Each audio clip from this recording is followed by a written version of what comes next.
धर्म प्रेमी बंधुओं, आप सभी को जय जिनेन्द्र। मेरे इस चैनल में आप सभी का स्वागत है। मेरे इस चैनल में 16 कारण भावना अनुशीलन का स्वाध्याय चल रहा है और जिसके अंतर्गत तीसरी भावना शील वृत्ति शिवंती 4 भावना का वर्णन चल रहा है और उसके अंतर्गत भी वृत्तों के अतिचार का वर्णन चल रहा है।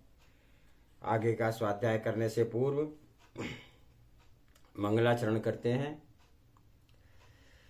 नमः श्री वर्धमानाय निर्धूर्ति कललात्मने सालोकाणां त्रिलोकाणां यदि विद्या दर्पणायते।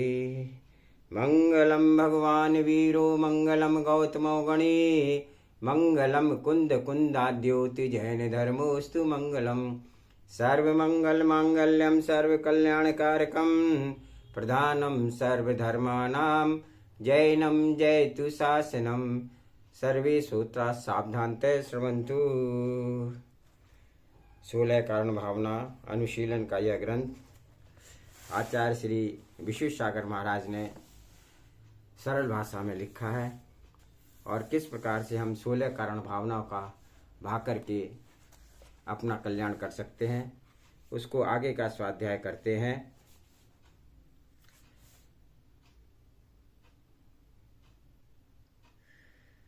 धन्य है संयम, धन्य है संयम भाव, धन्य है संयमी जीव जो कि सत्यार्थ मार्ग का अनुसरण कर आत्महित कर रहे हैं।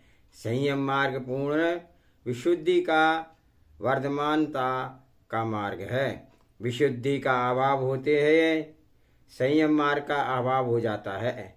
जहाँ संयम गया वहाँ जीवन का सर्वस्व चला गया। संयम महारत्न है।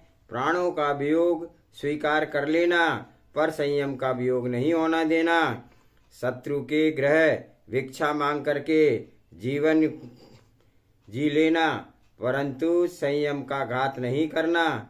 लोक निंदा आत्मनिंदा दोनों निंदा को प्राप्त होता है और संयम नाशक सर्वांग में संताप को प्राप्त होता है।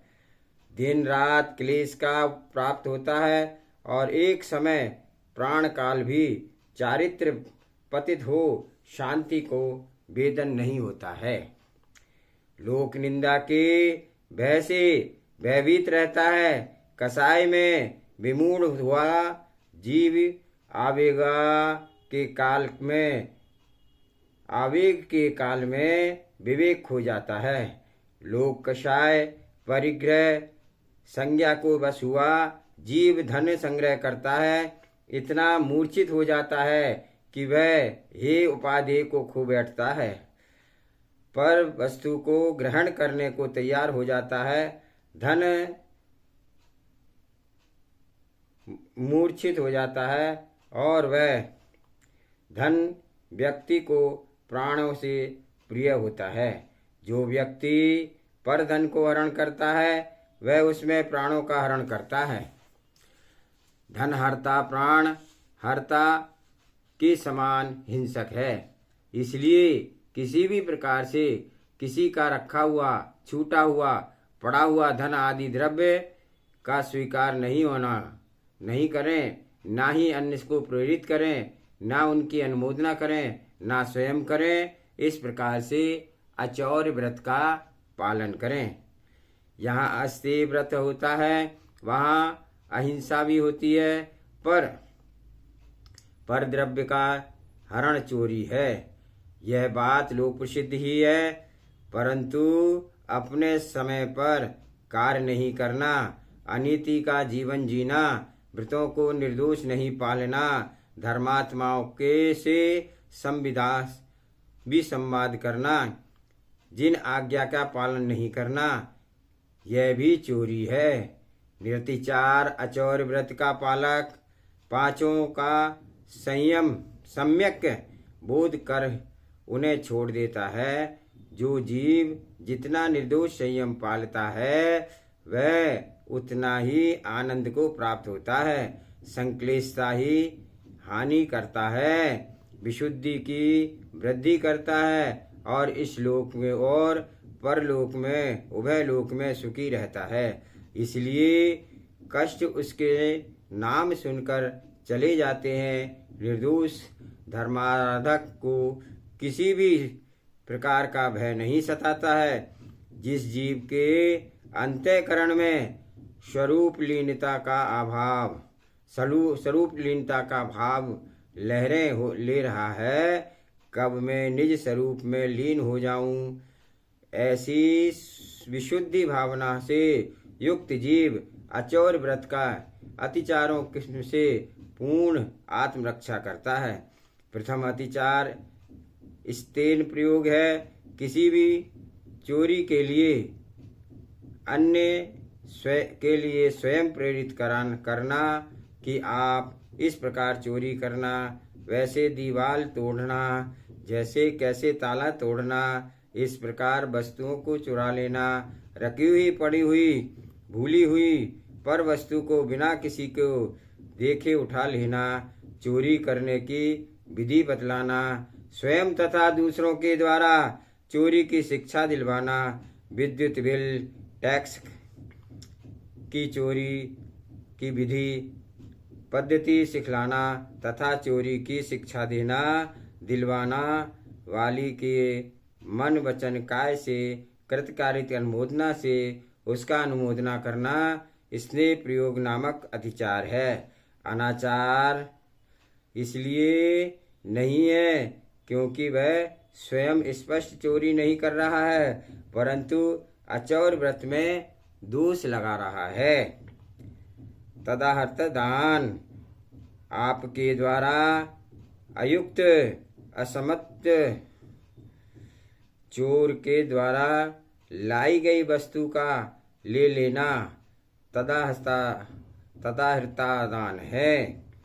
अहो, जैन दर्शन की निर्मल आचार संहिता, उसमें प्रत्येक विषय की विशद व्यवस्था है। आडंबरों अनाचारों को किंचित भी स्वीकार नहीं किया है। हृदय की निर्मलता, कसाई की मंदता, भद्रता, जो कि लोक में सामान्य विषय माना जाता है, जैन आज्ञा उसे भी असंयम भाव को देखता है।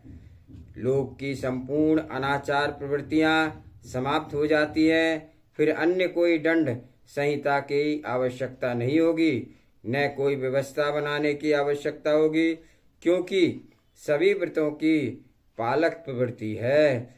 वृत्ति पवित्र हो जाए तो सभी व्रत अच्छे से फलेंगे। फिर न समाज का भय रहेगा, न शास्त्रों का, न ही राज्य का भय। यहाँ वहाँ पीड़िती करना है, और जहाँ कोई ना कोई न्यूनता स्वयं के चर्या में हो, जो व्यक्ति अपने संयम मार्ग में दृढ़ हो, उसके आगे देवनत रहता है। अन्य की बात ही क्या, निर्भय जीवन निर्दोष चर्यावान का ही होता है। उसके चरित्र में कमी है, वह तो दिन रात भय की बात ही क्या, निर्भय जीवन निर्दोष चर्यावान ही होता है।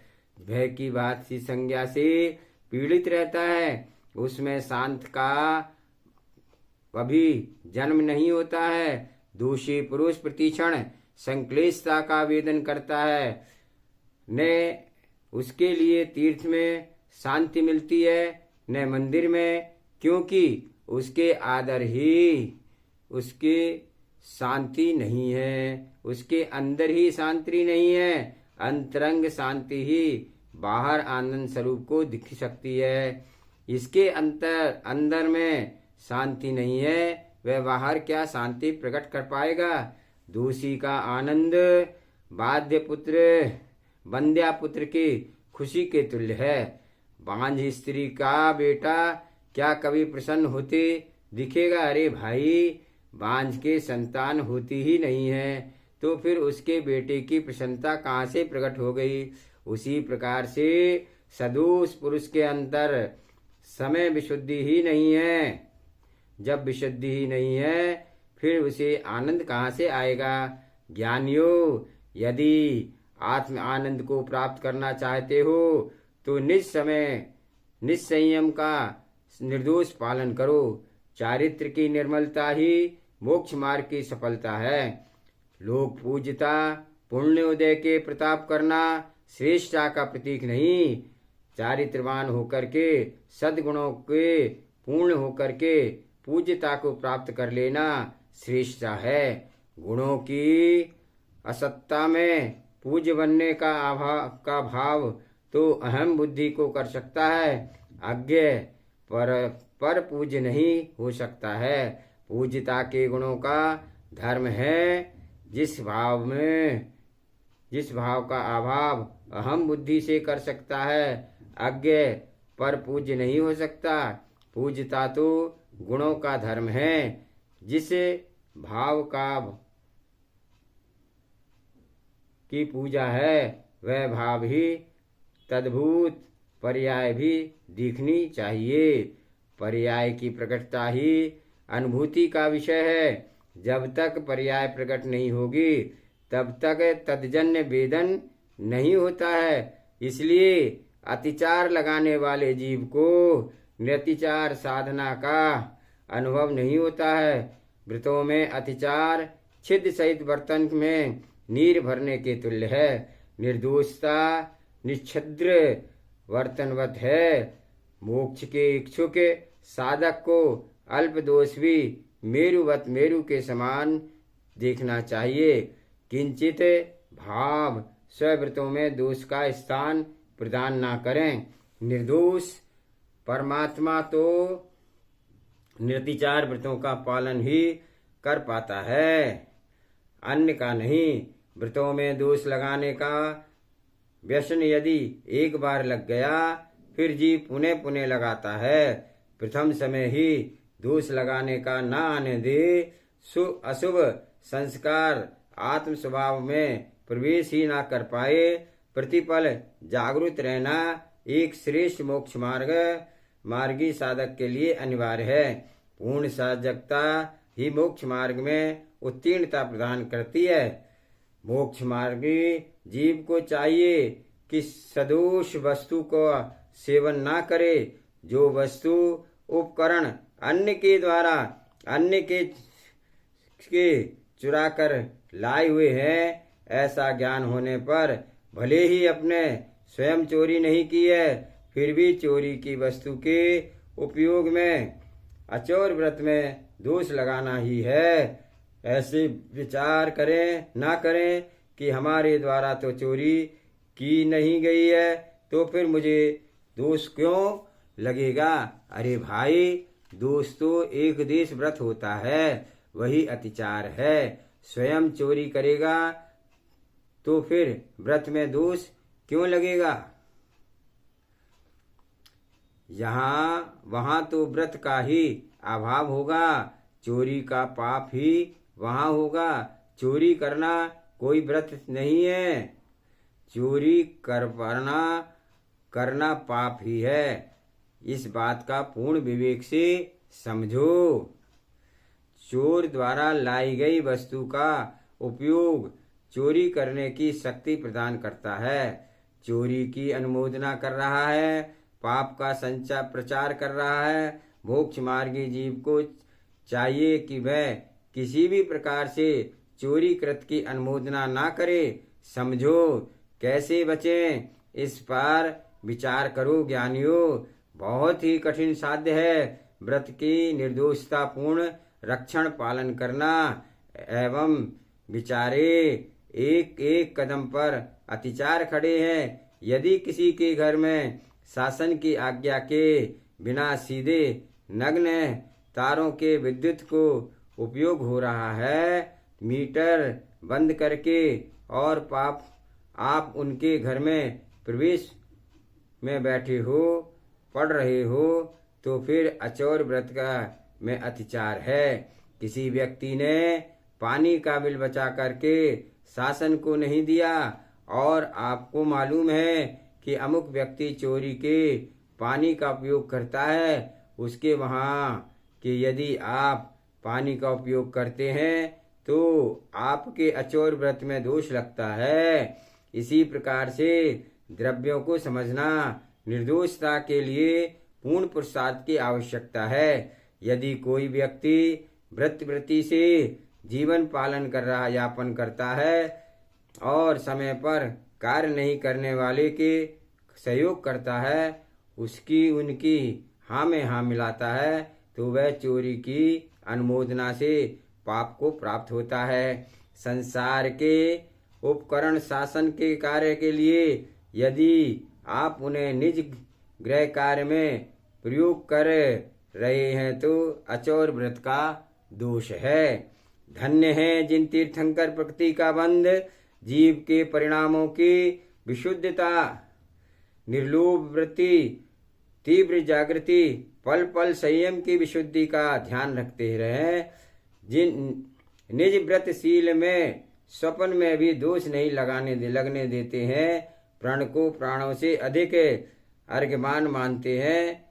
क्या उस जीव को मनुष्य कहें या फिर जीवित संयम देवता की मूर्ति कहें? अहो अहो अहो, ऐसा जीव की उत्कृष्ट उद्बुद्ध और निश्चय सुख को प्राप्त करता है, त्रिलोक तिलक पद को प्राप्त होता है। भावों से भावों की विशुद्धि का ही अपहरण नहीं होने देता है। मुमुक्ष जीव निज के एवं पर के परिणामों की विशुद्धि का घात नहीं करता है। अहर्निश स्व पर के परिणामों की विशुद्धि के रक्षण में लीन रहता है। तत्वज्ञानी निज गुण स्थान निज चर्या के विशुद्ध आचरण संभाषण चिंतन करना की भी अचौर व्रत से दूषण है। भव्यवर जीव मनुष्य आगमन अनुकूल आचरण संभाषण एवं चिंतन करता है, इसी प्रकार से अन्य जीवों को उपदेश देता है। सम्यक दृष्टि जीव आगम के प्रतिकूल बोलना ही नहीं जानता है। बोलना ही क्या, जिन शासन के विरुद्ध सम्यक दृष्टि सोचना ही नहीं जानता है। प्रतिफल जिनेंद्र वचनों पर श्रद्धान रखता है, निज आत्म तत्व की दृढ़ता प्रतीत लेता है। मेरा द्रव्य ही स्व है, अन्य जीवांतर भी अनात्मभूत हैं, पर द्रव्य ही हैं। भावों को ग्रहण करने से भावों का ही अभाव कर लेता है। अचौर व्रत का आराधक स्वद्रव्य, स्वक्षेत्र, स्वकाल, स्वभाव के अतिरिक्त अन्य द्रव्य क्षेत्र काल भाव के स्व आत्म द्रव्य को भिन्न भूत विवेक पूर्वक देखता है और निज में कर्म नो कर्म तथा भाव कर्म को भी भव्य जीव पर द्रव्य स्वीकारता है। निज विशुद्धित आत्मा स्वरूप कर्म त्रिकर्म शून्य है। देहातीत आत्मदेव को न कर्म है, न तो नो कर्म है, न भाव कर्म है, पूर्ण पर द्रव्य से शून्य है। यही परम ब्रह्म है। विशुद्धि द्वारा ज्योति क्रम जो राज्य विशुद्ध है, वह जो राज्य विरुद्ध है, विरुद्ध द्वारा विरुद्ध राज्यातिक्रमम, जो राज्य विरुद्ध है वह विरुद्ध राज्य है। राज्य में किसी प्रकार का विरोध होने पर मर्यादा का न पालन विरुद्धि राज्यातिक्रमण है। अहो, लौकिक महिमा अलौकिक महिमा है। जिन शासन नमोस्तु शासन को विश्व में शायद ही कोई दर्शन अन्य हो, जो कि राज्य शासन के अनुकूल चलने की अनुमति ही नहीं अपितु व्रतों में स्थान प्राप्त स्थापित किए हैं। राज्य शासन के अनुशासन में रहना, राज्य के विरुद्ध कार्य नहीं करना, जो राज्य आज्ञा है उसके अनुकूल ही प्रवृत्ति करना, भावों की विशुद्धि ही व्रत पालन का उद्देश्य है। विशुद्धि ही शुद्ध उपयोग का साधन है। शुद्ध उपयोग सिद्धि का साधकतम कारण है। बिना विशुद्धि के कारण परिणामों को जो जीव प्राप्त नहीं करता है, करण परिणामों के अभाव में श्रेणी आरोहण नहीं होता।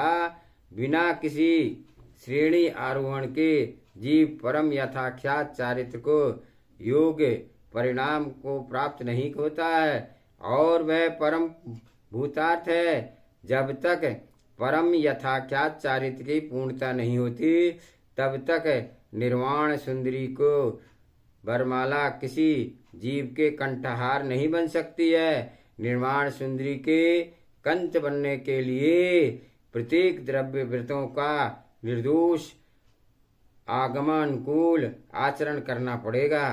ज्ञानियों, मुक्ति वल्लभा का कर पकड़ने का ही यही कर है कि निज साधना को निर्विचार पालन करो। पाप क्षय के लिए पुण्य चाहिए, पुण्य पाप के क्षय के लिए भी पुण्य चाहिए।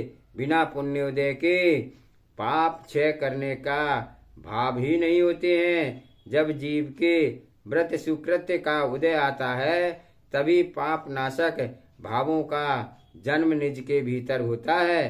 पाप की तीव्रता में, पापोदय की तीव्रता में अशुभ पाप ही परिणाम होते हैं। उसके कोई परमेश्वर भी नहीं रोक सकते हैं। एक पुण्य आत्मा जीव को विवेक पूर्वक कृत गर्त रूप में दिखता है, पर पापोदय के काल गर्त में गिरने के बाद मालूम चलता है कि हाय हाय हाय, मैं गर्त में गिर गया हूँ।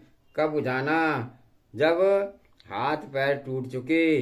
यही अवस्था क्षीण पुण्य आत्मा व्रतों की होती है।